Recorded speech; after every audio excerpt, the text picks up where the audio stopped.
I'm a very emotional person, so losing is really tough on me. Dignitas takes down Cloud9. Team Impulse take down Cloud9. Enemy is going to be the next team to take down Cloud9 and bring them. I don't really feel responsible for a bad start, but at the same time I kind of do, because I feel like in the matches we lose that I could do more. Incarnation isn't zoning anybody off with those spells. Incarnation, though, he's got no summoners. He's toast. He doesn't even stand a chance. We're not a top team, but I think we can still get there. Incarnation bombs the whole team back. There should be enough to take him down, and that's Incarnation with the living artillery, picking himself up one. I'm confident that we'll make playoffs, but I still think it's going to be tough. I just want to prove it to myself that I am more than what I'm doing right now.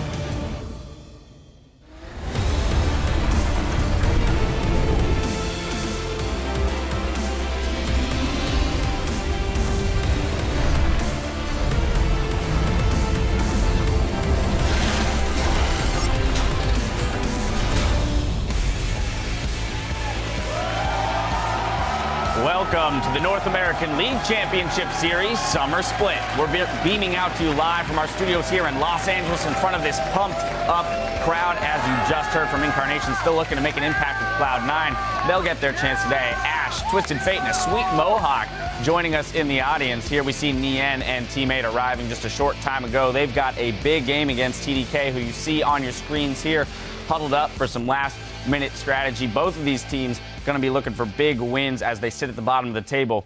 Now, before we get started, we want to extend a very happy Father's Day to all of the dads out there. Hello, everyone. I'm James Dash Patterson, and when the call for top-notch analysts went out, 3 brave men answered. Well, they couldn't make it, so instead we have Aiden Zyrene Moon, Joshua Jat Leesman, and David Freak Turley. Good afternoon, gentlemen. I hate you a little bit. Just a little bit? I mean, it wouldn't be an analyst test. A little bit if Freak didn't hate me just a little bit. So well, you've made it. Yeah, exactly. Well, let's pull up the standings to get the lay of the land. As we mentioned, CLG are king of the hill, but hot on their heels, we're going to have Gravity, Team Dignitas, Liquid, and TSM. Sharing 6th are Enemy and TIP. Cloud9 slide down into 8th, and rounding out the standings are Teammate and TDK. Then coming up today, we've got 5 more games to dazzle and delight, starting with Teammate versus Team Dragon Knights. After that, Gravity faces off against Team Solo Mid, then Counterlogic Gaming will take on Cloud9. Now, for the last couple of weeks, it's been a packed field at the top of the standings, but yesterday, CLG were able to take sole possession of first. However, they looked a little bit shaky there. Yeah, and they are actually going to be pretty tested the next 3 games. The next 3 games, they play Cloud9, Team Liquid, and TSM. Today is Cloud9, though, which would be, since they're struggling, another game for basically CLG to end the week as a sole #1. I do think they're still playing pretty strong overall. They're just going to have to clean the things up because the long game they had against TDK yesterday was a little bit unacceptable for them. Then, of course, keeping pace 1 game back is Team Dignitas, who have surprised a lot of people after their spring split finish. Yeah, and the thing about Dignitas is, speculation all aside and like where they're going to end up and stuff like that, there are definite improvements in this squad, both out of game and in game. They're coming in with drafts that look really good. They come in with clear plans, and not only are they clear win conditions, they are good win conditions that they play to. And then when you get in the game, it's all about, we have these great shot calls from behind, their deficits, they have good morale, but also when they're making these calls, everybody is going with them. They're very decisive. And this gives Dignitas, in my opinion, right now, the best punish game in North American LCS. Which is interesting because Team Dignitas has been such a hapless team for most of the spring split that it's really strange to see them playing well. Yesterday was definitely a strong game. And one thing I think is Helios's control over the voice comms in that team. Like, he speaks about 80% of the time for that team. He was very vocal on Winter Fox. He's always been a very vocal player, but I think we're actually seeing that reflect in the play of the team. And Gamsu had a great game as well, partially because everyone was following up on his Hecarim initiations, but he had one of the best games for a top laner in the history of the North American LCS yesterday. 11-0-10. It's the highest KDA someone's had in a game while maintaining 100% kill participation as a top laner. So definite shout-outs to that. Yeah, and I really got to echo you here, Jat, on terms of sort of top lane power. I did want to sort of underscore, first of all, like the achievement games you had, like 21 KDA, 0 deaths, while still being part of everything, is basically a world record here. So, you know, just a very standout performance.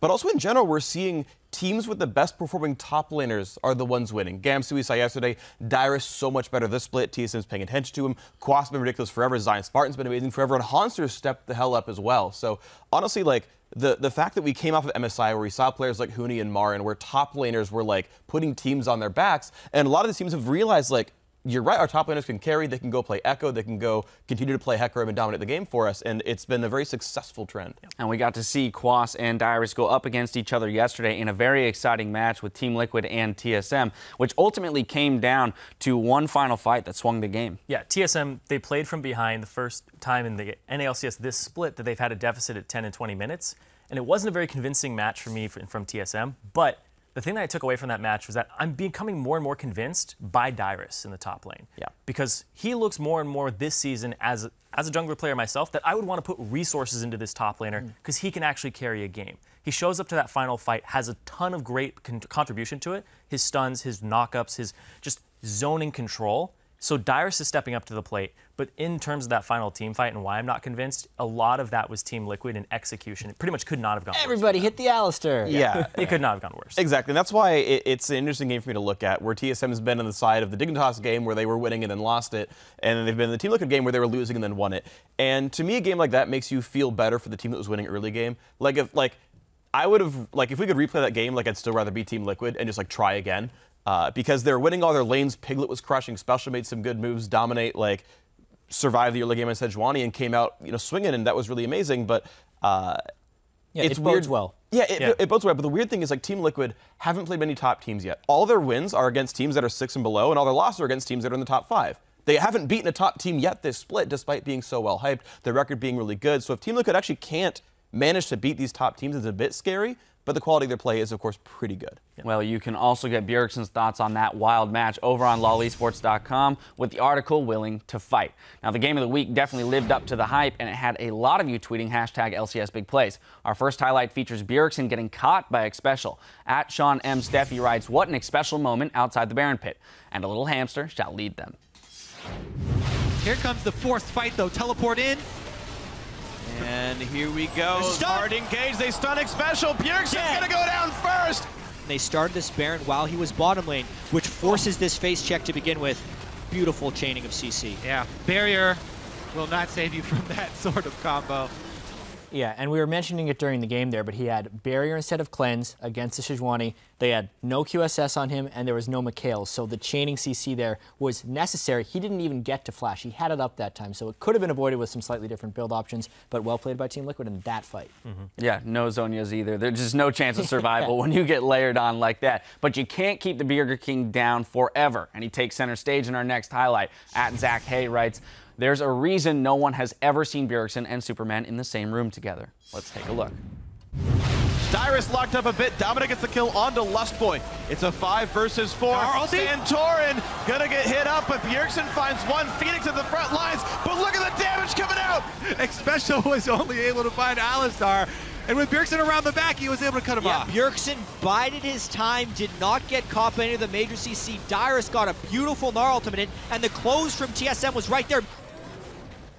Yep, Bjergsen was center stage, but Dyrus was best supporting actor there. You saw him, like I was saying, locking people up. He did a really good job in this fight. I think everybody on that team, at least from Team Liquid side, misplayed a little bit. TSM capitalized. And that's what happens when you have a hard engaged team, hard engaged in the tanks, and then expose themselves in the back line.